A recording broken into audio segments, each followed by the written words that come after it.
Chers amis,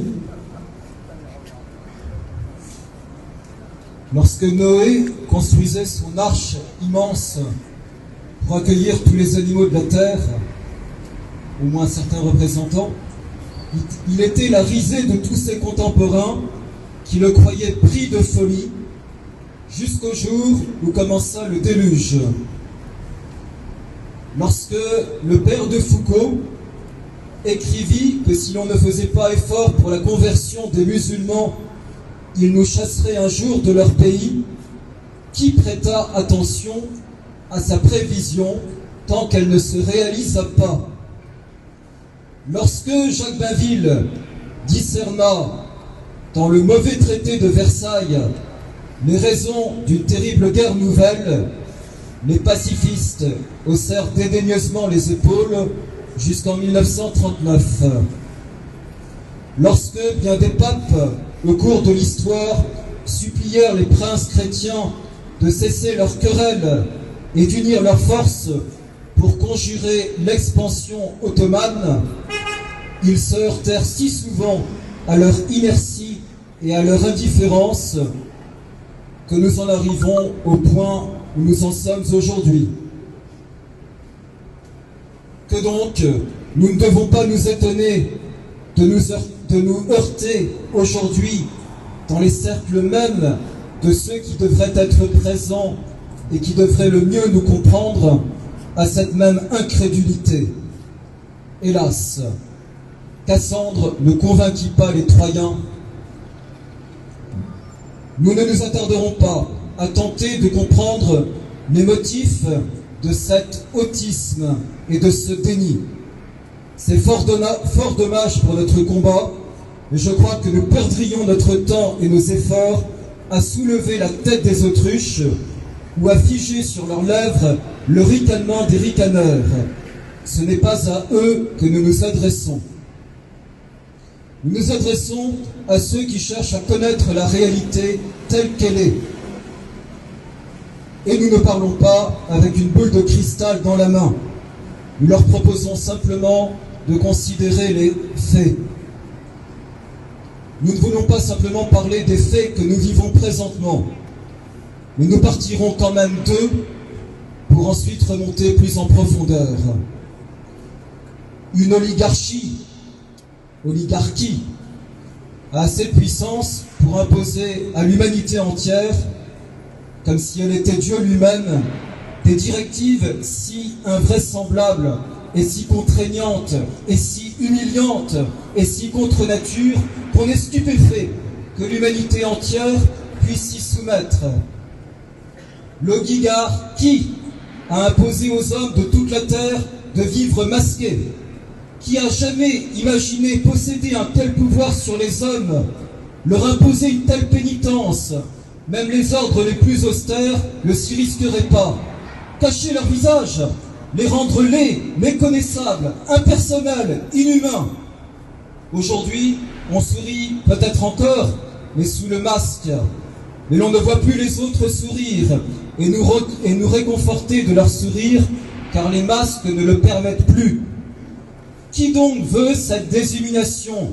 Qui? Si le visage est l'expression la plus belle et la plus significative de l'homme, et que l'homme sur la terre est la plus belle des images de Dieu, qui cherche donc à masquer l'image de Dieu parce qu'il ne la supporte pas? Qui? Le diable! Celui qui avance toujours masqué, parce que s'il montrait son visage, on mourrait de frayeur en le voyant, veut que les hommes se masquent à son image, à l'opposé de Dieu, qui est venu par son incarnation sur la terre, pour que nous contemplions son visage découvert, visage masqué contre visage découvert. L'oligarchie veut des hommes masqués et veut des hommes piqués. Mais qui veut donc que les hommes soient piqués une fois, 2 fois, 5 fois et bientôt 100 fois? Qu'est-ce qu'une seringue? Sinon une imitation mécanique du serpent. Mais d'où viennent donc ces seringues qui sifflent sur nos têtes? N'est-ce donc point un triomphe du diable que la population presque entière du globe se fasse injecter un sérum, fruit de l'avortement, sacrement du diable? Qui ferme les églises? Qui empêche les prêtres d'approcher les agonisants? Qui détruit les liens sociaux entre les hommes? Qui isole les hommes les uns des autres, multipliant les masques et les écrans qui les séparent? Qui parodie la création du monde réel par celle du monde virtuel? Qui est à l'origine de l'idée d'une société sans contact? Qui? Le diable. Et si vous n'y croyez pas, ou si vous n'y croyez plus, le déploiement de ses œuvres ne vous suffit-il pas pour redescendre jusqu'à lui? Ayons cependant conscience que les masques, que les seringues, que ce grand carnaval planétaire ne constituent en réalité qu'une accélération de la stratégie diabolique d'avilissement et de destruction de l'humanité.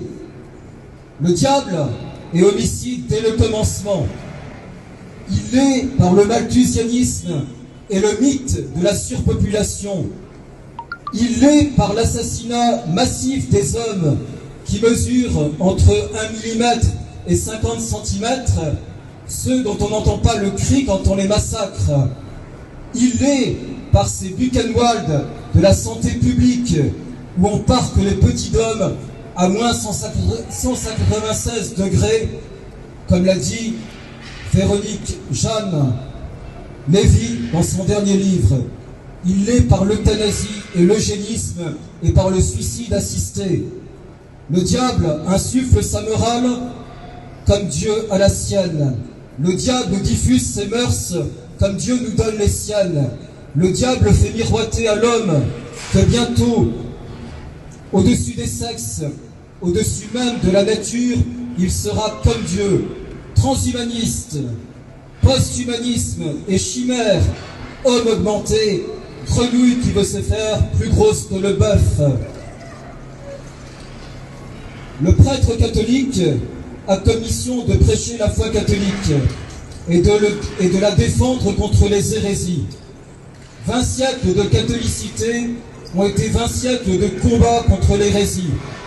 Mais aujourd'hui, le prêtre catholique doit venir à la défense du constitutif même de la nature humaine, défendre l'homme attaqué contre ceux attaqués dans tout ce qui caractérise sa nature humaine elle-même. Chers amis, qu'est-ce que la Première Guerre mondiale et ses millions de morts? Qu'est-ce que la Deuxième Guerre mondiale et ses dizaines de millions de morts? Que sont les totalitarismes du XXe et du XXIe siècle à côté de cette machination contre la nature humaine? Si les mots ont un sens, le transhumanisme amènera donc l'homme à être autre chose qu'un homme. Les chimères à fabriquer des monstres et non des hommes. Le post-humanisme a projeté donc un monde où il n'y aura plus d'hommes. Voilà la réalité de ce qu'on nous prépare. Voilà les grandioses utopies. Bienvenue à Gattaca, Matrix, Terminator. Mais les hommes ont-ils conscience de tout cela? Pauvres hommes, décérébrés, émasculés, panurgés.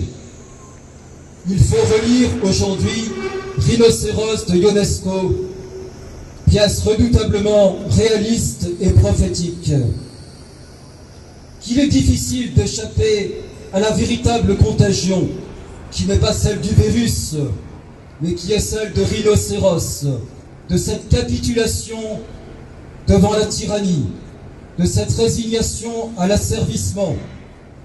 On préfère ne point se salir les mocassins quand on nous prépare l'apocalypse, comme l'a écrit Obertonnet. Dans la pièce de Ionesco, Béranger est le seul à ne pas devenir rhinocéros, et Béranger n'est pas un héros. Nous ne le sommes pas non plus, mais nous voulons apprendre à demeurer homme. Et pour demeurer homme, il faut demeurer libre et ne pas se laisser asservir. Nous devons lutter pour nos libertés, parce que Dieu ne veut pas d'un néo-esclavage et d'une dimitude mondiale. Nous préférons être libres derrière des barreaux qu'être des ilotes à l'air libre. Alors, mes chers amis, oui, nous nous préparons. Et nous devons nous préparer en créant nos réseaux naturels dans la dissidence. Nous nous préparons et nous devons prier plus que jamais, prier le chapelet. Nous devons nous tourner vers nos saints, vers nos saintes. Nous devons nous unir par des liens de plus en plus forts de la charité au fur et à mesure que monte la tyrannie. Eh bien, nous devons prendre les armes surnaturelles pour pouvoir y résister et demeurer ce que nous sommes, c'est-à-dire des catholiques, et pour demeurer des catholiques, demeurer des hommes. Sainte Geneviève, priez pour nous.